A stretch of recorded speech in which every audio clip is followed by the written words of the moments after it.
সারা পৃথিবীর কোনো যদি ফেরারি বলেন, লিম্বারগিরি বলেন, মার্সিডিজ বলেন, সারা পৃথিবীর সবচেয়ে দামি গাড়ি যদি বের হয়ে যায়, সর্বপ্রথম কোন রাস্তায় চলে? দুবাইয়ের রাস্তায় গাড়িটা চলে, ঠিক কিনা বলেন? আছে দুবাইয়ের রাস্তায় ফেরারি চলে না, লিম্বারগিনি মার্সিডিজ চলে না, পৃথিবীর দামি দামি গাড়িগুলো চলে না, BMW চলে না। আমরা দেখতেছি বন্যার কারণে মানুষ ছোট্ট ছোট্ট ভাসমান নৌকা নিয়ে দুবাইয়ের রাস্তাঘাটের মধ্যে চলাচল করতেছে, কথা বলেন ঠিক কিনা? তাহলে যারা ফেরারি নিয়েছিল, লিম্বারগিনি নিয়েছিল, সবচেয়ে দামি দামি ব্র্যান্ডের গাড়ি নিয়েছিল, রাস্তা কাঁপানোর জন্য মাত্র কয়েক ঘন্টার বৃষ্টির কারণে ফেরারি চলার সুযোগ আছে? পৃথিবীর যত দামি গাড়ি হোক না কেন চালানোর সুযোগ আছে? অচল হয়ে গেছে। আমাদের পাশের দেশ হিন্দুস্তানে মসজিদ ভেঙে দিচ্ছে, ঠিক কিনা বলে?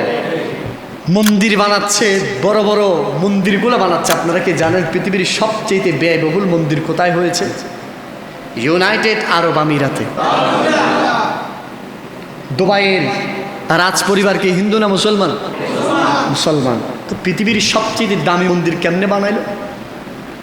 খলিফা রশিদ আল মাকতুম এবং তার পরিবার পরিজন বলতেছে, আমরা দুবাইতে মন্দির এই জন্য বানিয়েছি, আমাদের পর্যটক খাতের মধ্যে প্রচুর উন্নয়ন প্রয়োজন, বৈদেশিক মুদ্রা আমাদের বেশি প্রয়োজন। আমরা চাই আমাদের এই দুবাই সারা পৃথিবীর মাঝে একটা রোল মডেল হোক, সেজন্য আমরা মন্দির বানিয়েছি, যেন প্রত্যেক মানুষ এখানে এসে আমরা বৈদেশিক মুদ্রা আয় করতে পারে। একটু জোরে বলেন নাউজুবিল্লাহ। বলেন এদের কি মুদ্রার কি অভাব পড়ছে? আজ দেখেন যখন থেকে দুবাইয়ের মধ্যে মন্দির স্থাপন হয়েছে, এটা আমার বক্তব্যের সাথে অনেকে হয়তো দ্বিমত করতে পারেন, কিন্তু আমার এটা গবেষণা বলতেছে। দুবাইয়ের আপনি 96 বছর থেকে 36 বছর ধরে, 77 বছর ধরে আপনি সব কিছু দেখেন। দুবাই কোথায় ছিল? একটা সব কিছু মৎস্যপল্লী ছিল। কি ছিল?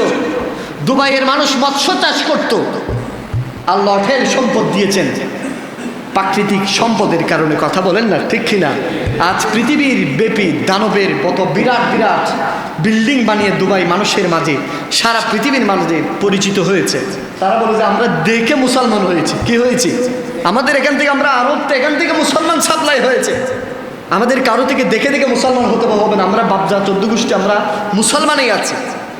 কিন্তু আর সেই জাজিরাতুল আরবে, দুবাই ইউনাইটেড আরব আমিরাতে যখন থেকে মন্দির স্থাপন হয়েছে, একের পর এক প্রাকৃতিক দুর্যোগ লেগেই আছে, কথা বলেন ঠিক কিনা? 76 ইয়ার্সের মাঝে 76 বছরে এরকম বন্যা কেউ দেখে?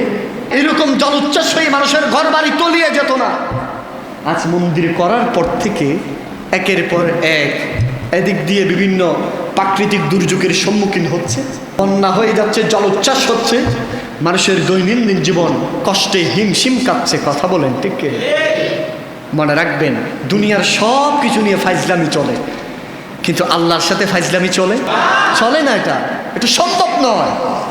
দুনিয়ার যত বাহাদুরি, যত ক্ষমতা, সব ক্ষমতা শেষ হয়ে যাবে, আল্লাহর সাথে আটি আসতে পারবে?